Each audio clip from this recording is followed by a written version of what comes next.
परमेश्वर के नाम की महिमा हो। अब परमेश्वर के वचन में जाएंगे। आज परमेश्वर बात करेगा जो एक बहुत ज़रूरी विषय है, हम बाइबल में भी देखते हैं और वो सबके साथ है, वो है परिवार।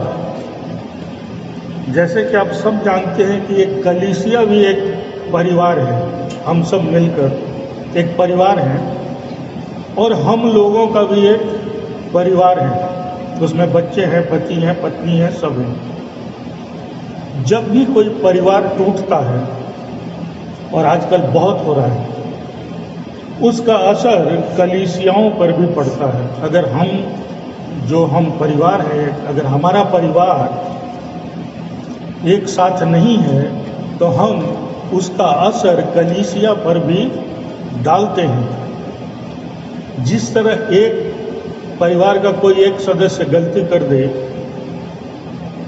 कोई गलत काम कर दे तो बदनामी पूरे परिवार की होती है, उसी तरह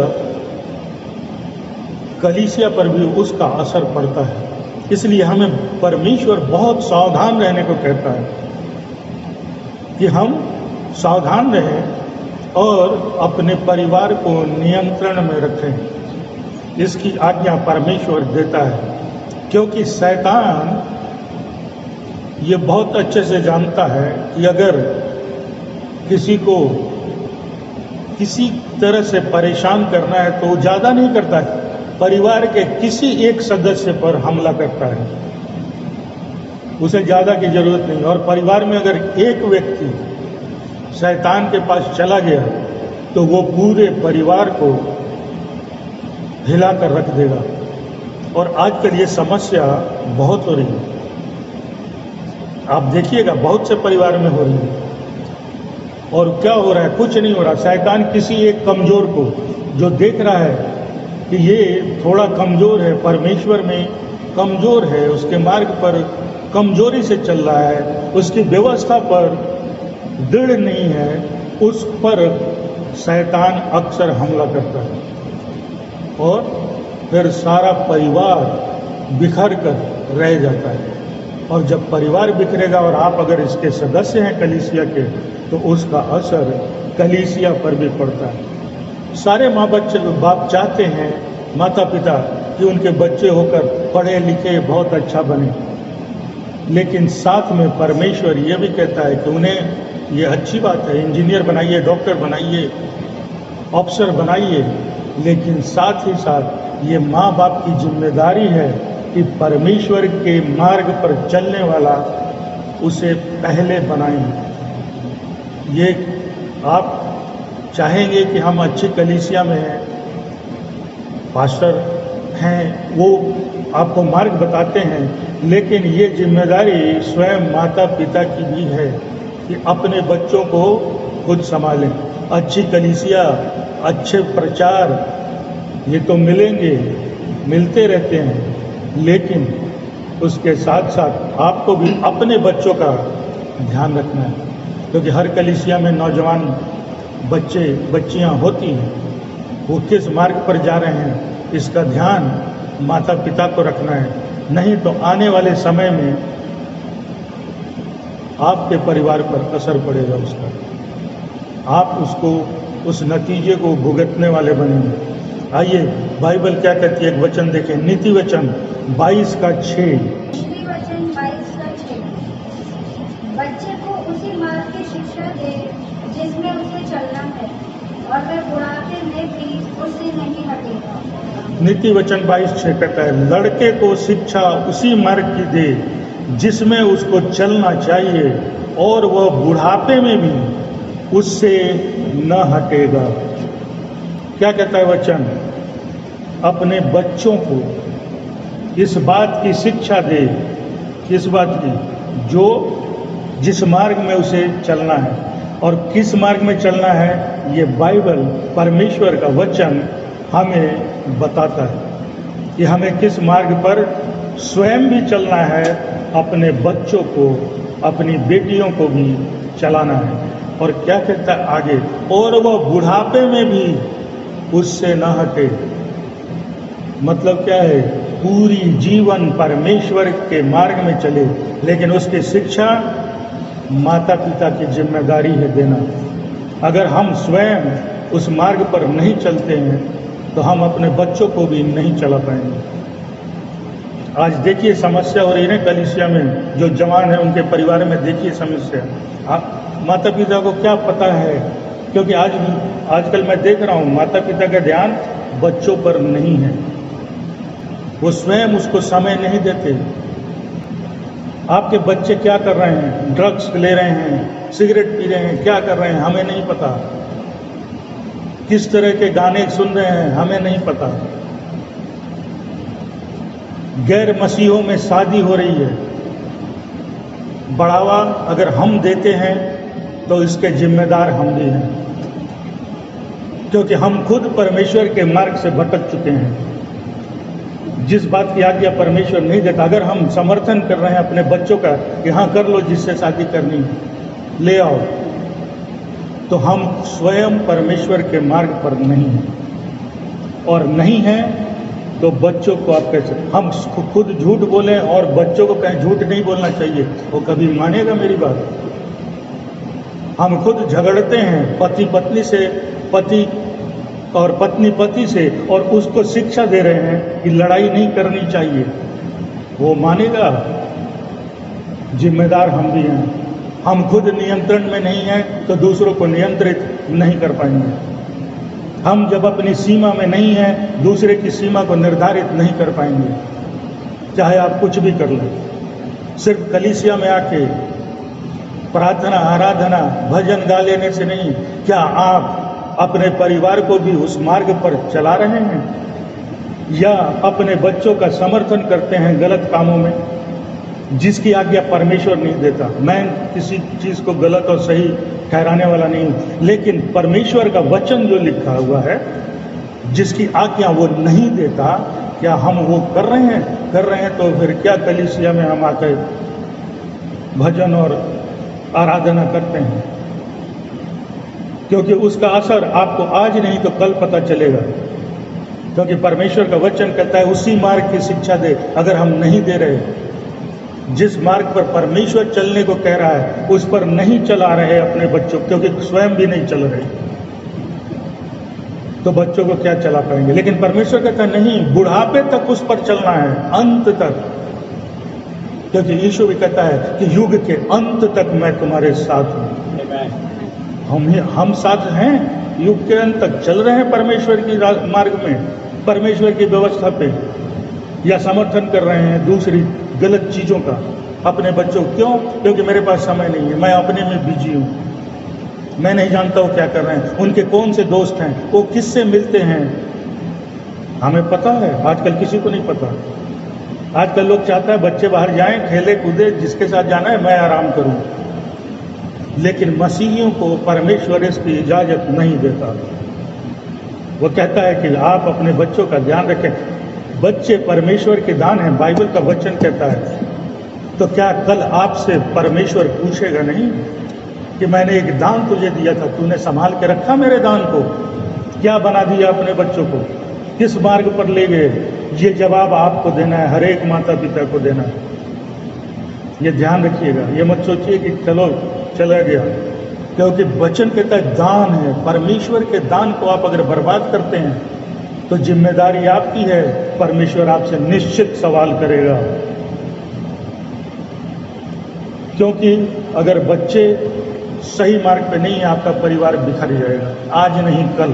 और आप देख रहे हैं, ये मत सोचिए कि पास्टर अच्छे हैं तो वो तो जितने देर रहेगा 2 घंटे 4 घंटे शिक्षा दे रहे हैं, लेकिन क्या हम उस शिक्षा को मान रहे हैं? बाइबल खुल के कह रही है सब चीज, सबके पास बाइबल है, हर एक विश्वासी के पास, लेकिन हम उस बाइबल को पढ़ने के बाद उस तरह चल रहे हैं, ये हमें देखना है कि हम समर्थन कर रहे हैं उसका गलत कामों में। अगर कर रहे हैं तो कृपया अपने को सुधारें, अगर परमेश्वर के मार्ग पर चलना चाहते हैं, कि क्योंकि परमेश्वर चाहता है कि बुढ़ापे तक आप उस मार्ग पर चलें, 2 दिन और 4 दिन नहीं। और तब यीशु का जो मैंने पहले कहा कि युग के अंत तक आपके साथ है। लेकिन अगर आपने मार्ग छोड़ दिया परमेश्वर का, और कहते रहे कि यीशु मेरे साथ है, आपके साथ कोई नहीं है। स्वयं आपका परिवार एक दिन आपके साथ नहीं होगा। यीशु तो छोड़ दीजिए। इसलिए गलत कामों का समर्थन न करें, अपने बच्चों को सुधारें। वचन क्या कहता है सुनिए, क्योंकि हर लोग, बाइबल कहती है कि हर मनुष्य में जन्म से ही पाप का बीज होता है। इसलिए समझ लिए कि वो सही नहीं होगा, आपको सुधारना पड़ेगा। वो कौन सुधारेगा? परमेश्वर का वचन, परमेश्वर सुधारेगा। निकालिए यिर्मयाह की पुस्तक 17वां अध्याय 9वां वचन, 9 वर्स 9 चैप्टर 17 1-7। मन तो सब वस्तुओं से अधिक धोखेबाज होता है और असाध्य रोग से ग्रस्त है, उसे कौन समझ सकता है? यिर्मयाह 17:9 सीधा कहता है, मन तो सब वस्तुओं से अधिक धोखा देने वाला होता है। इसीलिए परमेश्वर कहता है अपने मन पर नियंत्रण करो, क्योंकि वो बहुत धोखा देता है। और क्या कहता है आगे, उसमें असाध्य रोग लगा है। असाध्य रोग जो कभी ठीक होने वाला नहीं होता, असाध्य, उसको सीधा नहीं किया जा सकता, सुधारा नहीं जा सकता। लेकिन परमेश्वर और उसका वचन, पवित्र आत्मा हर चीज को सुधार सकती है।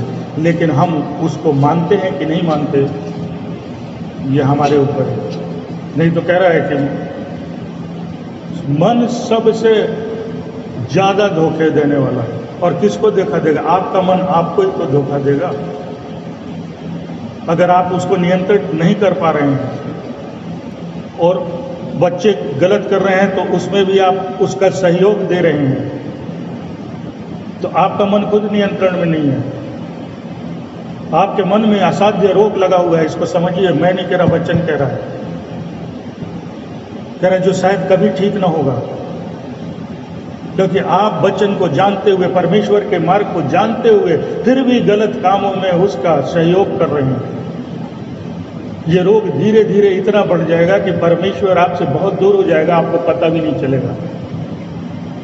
आप खुशियां मनाते रह जाओ कि बच्चे ने ये किया जो कि गलत हो शायद, लेकिन आप जब सहयोग करते हैं तो आप उसको सही समझते होंगे, तभी सहयोग करते हैं, नहीं तो मना करते। तो आपको असाध्य रोग लगा है जो ठीक नहीं हो सकता। और जब रोग लग जाता है तो परमेश्वर दूर होता है, क्योंकि परमेश्वर नहीं चाहता। हम सब कुछ जानते हुए भी अगर कर रहे हैं तो परमेश्वर का वचन ध्यान से सुने कि मन सबसे धोखा देने वाला होता है। इसलिए परमेश्वर कहता है उसे नियंत्रण में रखो। वो नियंत्रण में कैसे रहेगा? उसमें वचन भेजिए, परमेश्वर की व्यवस्था को समझाइए, बच्चों को शिक्षा दीजिए कि मन को नियंत्रण में रख, गलत काम से दूर रख। लेकिन यहाँ हो क्या रहा है, हम खुद नियंत्रण में नहीं है और दूसरे को नियंत्रित करना चाहते हैं, जो संभव नहीं है। और आगे क्या कहता है, उसका भेद कौन समझ रहे? वो क्या चाहता है आप नहीं जानते। कब गलत कामों में आपको उलझा के रख देगा आपका मन, जरा उसका भेद नहीं जानते कि उसके विचार क्या हैं। आपको लग रहा है बहुत अच्छा कर रहा है, लेकिन आप एक रोगी, आपका मन रोग से भरा हुआ है। वचन कह रहा है असाध्य रोग, ध्यान से पढ़ा कीजिए, असाध्य रोग जो कभी सही नहीं हो सकता। उसका उपाय सिर्फ परमेश्वर के पास है। लेकिन अगर हम परमेश्वर से दूर हैं तो रोग कहाँ से ठीक होगा? हमारा मन अगर मेरे नियंत्रण में नहीं है, मेरे वश में नहीं है, और मैं चाहता हूं कि मेरे बच्चे, मेरे बच्चियां नियंत्रण में रहे, मेरे, संभव नहीं। क्योंकि परमेश्वर जानता है कि जो नौजवान हैं आने वाले समय की वो पीढ़ी है। लेकिन क्या हम विश्वासी उन्हें क्या बना रहे हैं? क्या परमेश्वर के मार्ग पर चला रहे हैं? लेकिन यहाँ कहता है कि अगर आप ही मार्ग से भटके हुए हैं तो उसे कैसे सुधारेंगे?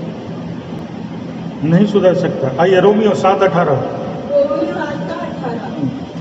इसलिए मैं जानता हूँ कि मुझ में अर्थात मेरे शरीर में कुछ भी भला वास नहीं करता। इच्छा तो मुझ में है, परंतु मुझसे भला कार्य बन नहीं पड़ता। रोमियो 7:18 कहता है, क्योंकि मैं जानता हूँ कि मुझ में अर्थात मेरे शरीर में कोई अच्छी वस्तु वास नहीं करती। इच्छा तो है मुझ में, परंतु भले काम मुझसे नहीं बन पड़ते। यही है जब आपका मन आपके वश में नहीं है, आपके नियंत्रण में नहीं है। तो कह रहा है कि शरीर में तो कोई, शरीर कभी अच्छी चीज को नहीं चाहेगा, अच्छा काम करना चाहिए, लेकिन मन आपको भटकाएगा। क्यों? उसमें रोग लगा हुआ है। वो कह रहे हैं मैं करना चाहता हूं, मैं जान रहा हूं कि ये गलत है और सही करना चाहता हूं, लेकिन मुझसे नहीं हो रहा है। क्यों नहीं हो रहा? क्योंकि मैं परमेश्वर के मार्ग में नहीं हूं, मेरे मन में रोग लगा हुआ है, मेरा मन बीमार है। इसलिए हम जानते हुए कि ये गलत है, फिर भी दूसरों को प्रोत्साहन देते हैं, हाँ कर लो, कोई बात नहीं। कह रहे मैं जान रहा हूं गलत है, क्योंकि परमेश्वर के 1-2 वचन तो जानता ही है जितने विश्वासी हैं। पूरी बाइबल नहीं जानते होंगे, 4-10 वचन तो सब जानते हैं। और परमेश्वर क्या आज्ञा देता है, किस रास्ते पर चलने को कहता है, वो तो सबको पता है। कह रहे मैं जान रहा हूं कि गलत है। आप परमेश्वर की व्यवस्था को तोड़ रहे हैं जानते हुए। वचन साफ कहता है मैं जान रहा हूं, फिर भी नहीं कर पा रहा हूं। क्यों? कमजोर हैं आप परमेश्वर में, वचन में। ऐसे कैसे हो सकता है कि आप जानते सब हैं, फिर भी प्रोत्साहित कर रहे हैं गलत कामों को, उसकी पीठ थपथपा रहे हैं, बहुत अच्छा किया, जानते हुए कि गलत है, लेकिन आप कर नहीं पा रहे। क्यों? आप कमजोर हैं। आपको परमेश्वर में, वचनों में मजबूत होना पड़ेगा अगर आप चाहते हैं। नहीं चाहते हैं तो आपकी मर्जी, लेकिन वचन परमेश्वर का खुल के बता रहा है कि आजकल परिवार जो टूट रहे हैं उसका कारण क्या है। यही कारण है कि मैं अच्छे काम करना तो चाहता हूं, लेकिन कर नहीं पा रहा हूं। यीशु ने कोई बुरे काम नहीं किए थे, वो कैसे कर गया था?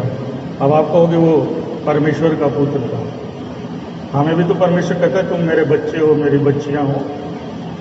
हम खुद कहते हैं हम परमेश्वर के पुत्र हैं, हम पुत्रियां हैं। तो क्यों नहीं कर पा रहे? क्योंकि परमेश्वर में कमजोर हैं, उससे दूर हैं, पवित्र आत्मा से दूर हैं। इसीलिए हम जान के भी अनजान बने बैठे हैं। आज बहुत से विश्वासी हैं जो जानते सब हैं, सुनते सब हैं, लेकिन करते वही हैं जिसकी इजाजत परमेश्वर नहीं देता। क्यों? क्योंकि कमजोर है, परमेश्वर से कोई लेना देना नहीं, कोई नाता रिश्ता नहीं, दिखाने के लिए।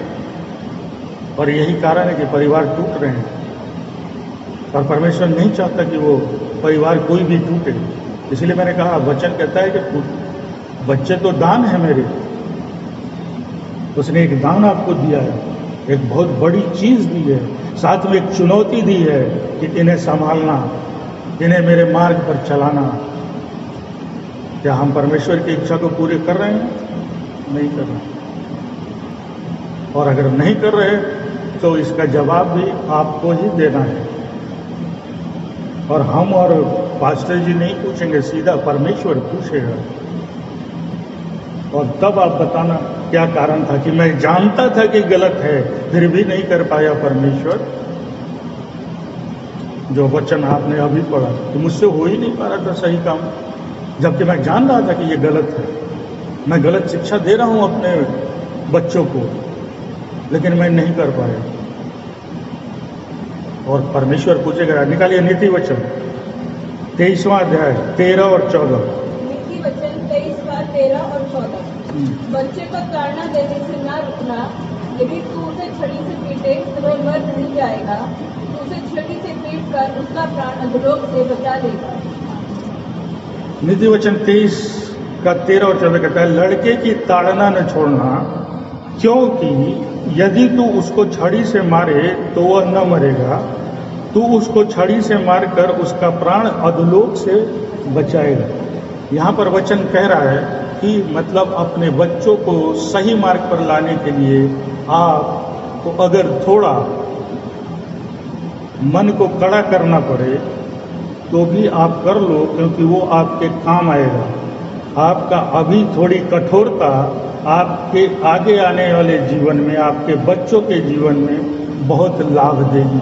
इसका मतलब ये नहीं कि मैं ये कह रहा हूँ कि आप छड़ी लेके मारने लगी उसे, अपने बच्चों को, मैं ये नहीं कह रहा। वचन भी कह रहा है कि आप थोड़ा कठोर बन जाओ। अगर देख रहे हो कि आपका बच्चा गलत रास्ते पे है और ऐसे नहीं मान रहा, आपको थोड़ी कठोरता लानी होगी। और आगे कहता है कि अगर आप अभी थोड़े कठोर बन गए तो उसको नर्क से जाने से आप बचा सकते हैं। ये आपके हाथ में दिया है परमेश्वर ने। कह रहा है बच्चों को नर्क में जाने से आप बचा सकते हैं, माता पिता। इसीलिए कह रहा है कि अब आप चुन लो। बच्चे को नरक में जाने देना चाहते हैं, अधलोक में, तो मत दीजिए ताड़ना, मत करिए कठोरता। और अगर उसे बचाना चाहते हैं, और ऐसा हो ही नहीं सकता कि मैं सोचूं कि मैं बच जाऊं, बच्चे जाएं नरक में। ऐसे भी कोई माता पिता होंगे, मुझे नहीं पता। लेकिन हम जाने अनजाने में क्या कर रहे हैं, वो आज आपको वचन बता रहा है कि थोड़ी सी कठोरता अगर आपने शुरू में नहीं दिखाई तो आपके बच्चे नरक की ओर जा रहे हैं बड़ी तेजी से। और परमेश्वर कह रहा है बचाना माता पिता के हाथ में, क्योंकि दान मैंने तुझे दिया, इनके संभालने की जिम्मेदारी मैंने तुझ पर दी है। और अगर तू ही कमजोर है, जानते हुए उन्हें नरक में ढकेल रहा है, तो आपकी मर्जी। उन्हें रोकना आपका काम। वचन कह रहा है कि तू डांटेगा वो मरेगा नहीं, कठोरता दिखाओगे कुछ नहीं होगा, लेकिन अधोलोक से उसे बचा लोगे, उसके प्राण अधोलोक से बचाएगा। अब आप देखिए कहाँ ढकेल रहे हैं अपने बच्चों को, किस मार्ग पर ले जा रहे हैं। वचन ऐसे नहीं होता, वचन कुछ बातें करता है। कहीं ना कहीं हम कुछ कर रहे हैं, इसलिए परमेश्वर आज ये बता रहा है कि क्या करने से क्या होगा। और परिवार की ये समस्या होती जा रही है, किसी को किसी से मतलब नहीं है आजकल, सब अपने में है। लेकिन परमेश्वर नहीं चाहता, वो कहता है परिवार मिलजुल कर रहो, और तभी कलीसिया भी मिलजुल करेगी। आपके परिवार में एक उधर जा रहा है, एक उधर जा रहा है, तो कलीसिया भी बिखरेगी, उसका असर पड़ता है। और परमेश्वर ऐसा नहीं चाहता। वो तो कहता है मिल के प्रार्थना करो, मिल के रहो, एक दूसरे से भाईचारा रखो।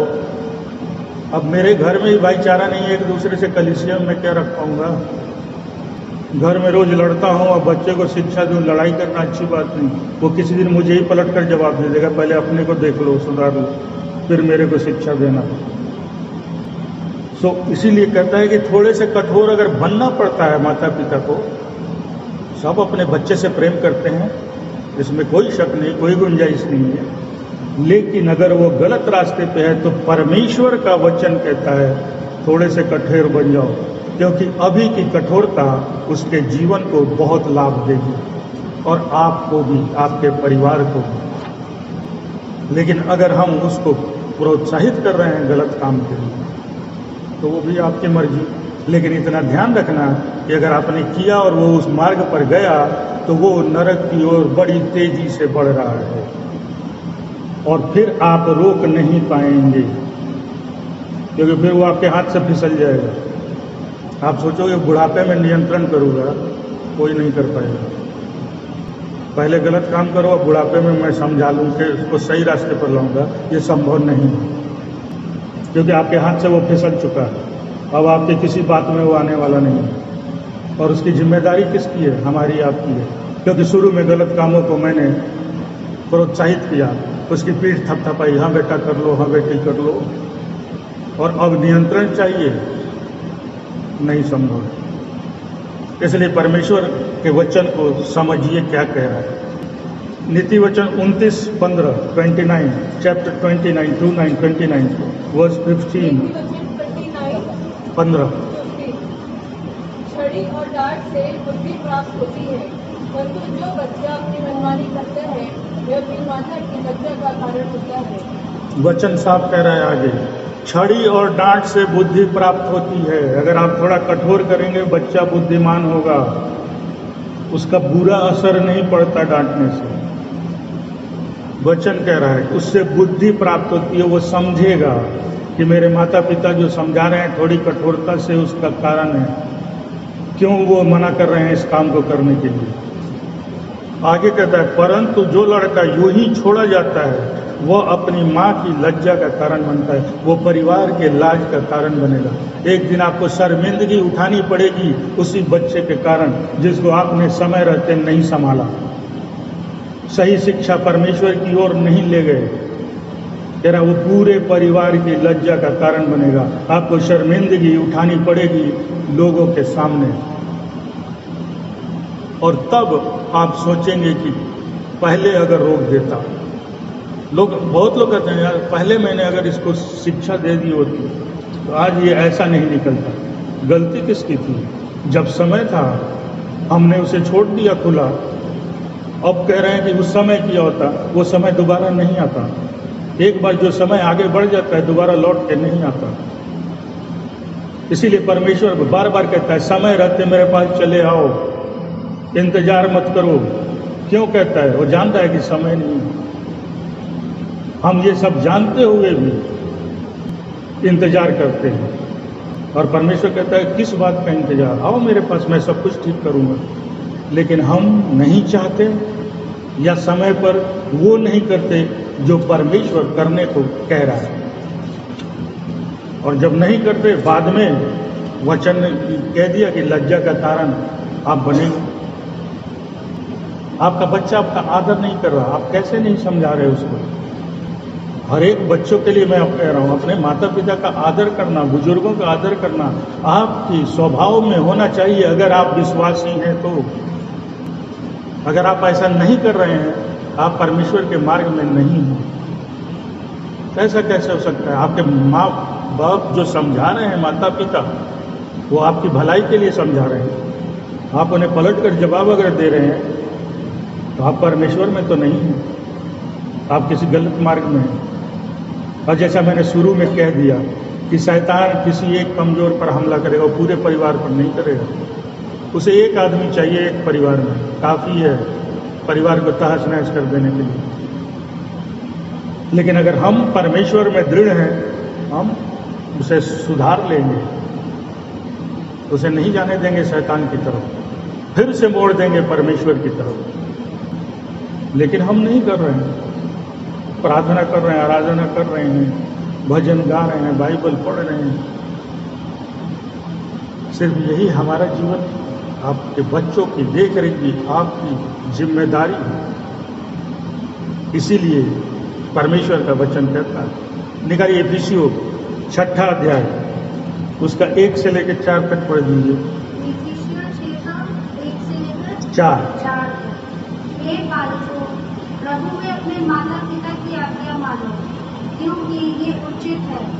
अपने माता पिता का आदर कर, ये पहली आज्ञा है, जिसके साथ प्रतिज्ञा की है, जिससे कि तेरा भला हो और तू पृथ्वी पर बहुत दिन जीवित रहे।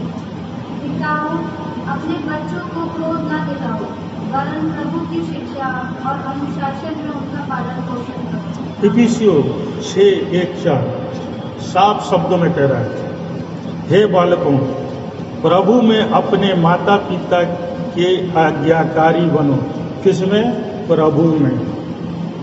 वचन को ध्यान से देखिएगा, कहता है हे बालकों, प्रभु में अपने माता पिता के आज्ञाकारी बनो। अब अगर आपका बच्चा प्रभु में है नहीं, आपने उसे शुरू से प्रभु के मार्ग पर रखा नहीं, तो वो आज्ञाकारी आपका कैसे बनेगा? क्योंकि वो तो उसका मार्ग कुछ और है। वो कहाँ प्रभु में है कि आपकी आदर आपका करेगा, वो आपकी आज्ञाएं मानेगा, क्योंकि वह उचित है। लेकिन परमेश्वर का वचन अपने नौजवानों को ये शिक्षा दे रहा है कि माता पिता की आज्ञा मानो, ये उचित है। अपने माता और पिता का आदर कर, ये परमेश्वर कह रहा है। यह पहली आज्ञा है जिसके साथ प्रतिज्ञा भी है। कह रहा है अगर आप ऐसा करते हैं, ये मेरी आज्ञा है कि अपने माता पिता की आप का आदर करें। और कह रहा है उसके साथ मैंने एक प्रतिज्ञा भी जोड़ी है जो आप लोग के फायदे के लिए। क्या है? कि तेरा भला हो और तू धरती पर बहुत दिन जीवित रहे।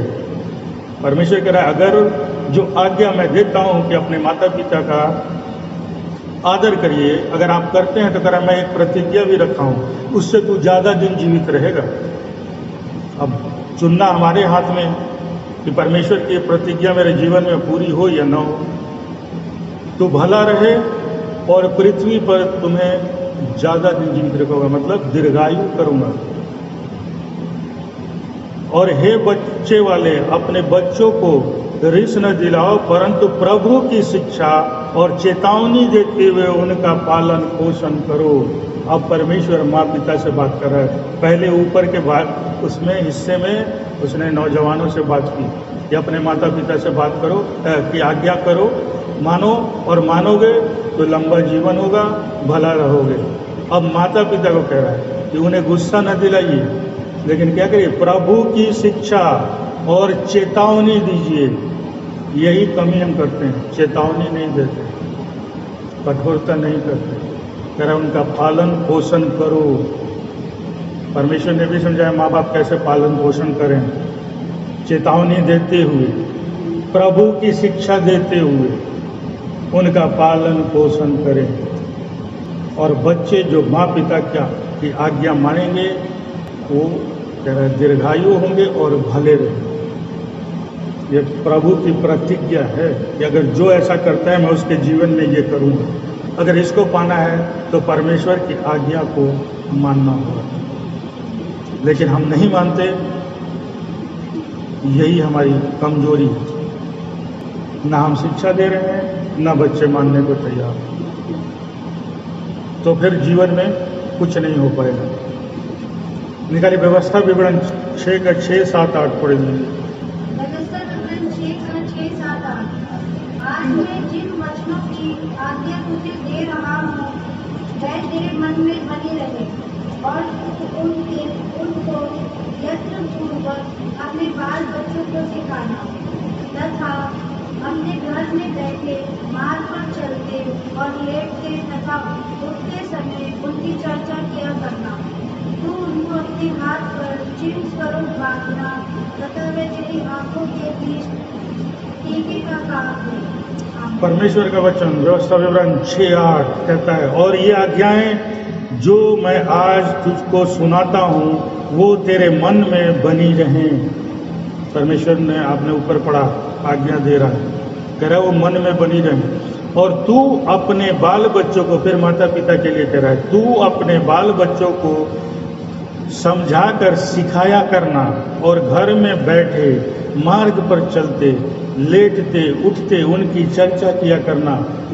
इसका मतलब क्या कह रहा है? बैठते उठते लेटते मार्ग में चलते, मतलब हर समय परमेश्वर के मार्ग की चर्चा उनसे करना,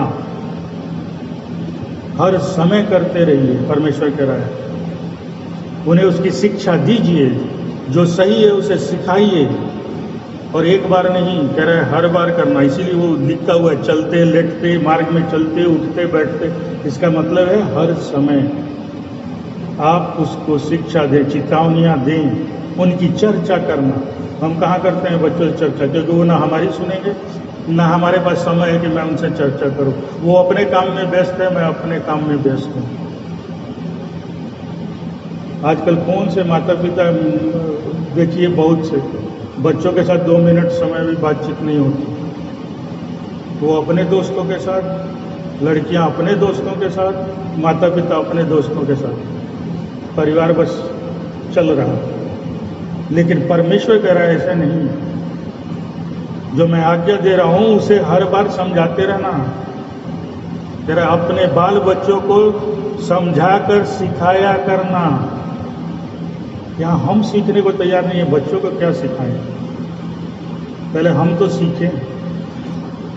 यही समस्या बढ़ रही है और परिवार टूट रहे हैं, कलीसियाएं बिखर रही हैं। क्यों? क्योंकि इस तरह के बहुत से लोग हो गए, बस टूट हो गए मची, क्योंकि वो भी नहीं शिक्षा देते कलीसियाओं में। वो सोचते हैं जैसे चल रहा है चलने दो, फिर कलीसिया बिखर जाती है। इसलिए माता पिता के लिए चुनौती है अपने बच्चों को ठीक से समझाना। और अंत में क्या कहूँगा, बच्चों को इतनी शिक्षा दीजिए कि उनके मन में आपके प्रति भी आदर हो। ये नहीं कि जब हम दुनिया छोड़ के जाएं तो बच्चे 2 बूंद आंसू बहा लिए, नहीं, उनके मन में आदर भी हो हमारे प्रति। वो मेरे माता पिता चले गए, मैं उनका कितना आदर करता था। मिट्टी तो वो डाल ही देंगे, बच्चे हैं, लेकिन आदर से डालें तो ज़्यादा अच्छा होगा। और ये करना आपके हाथ में है, माता पिता के हाथ में। परमेश्वर सबको आशीष दे।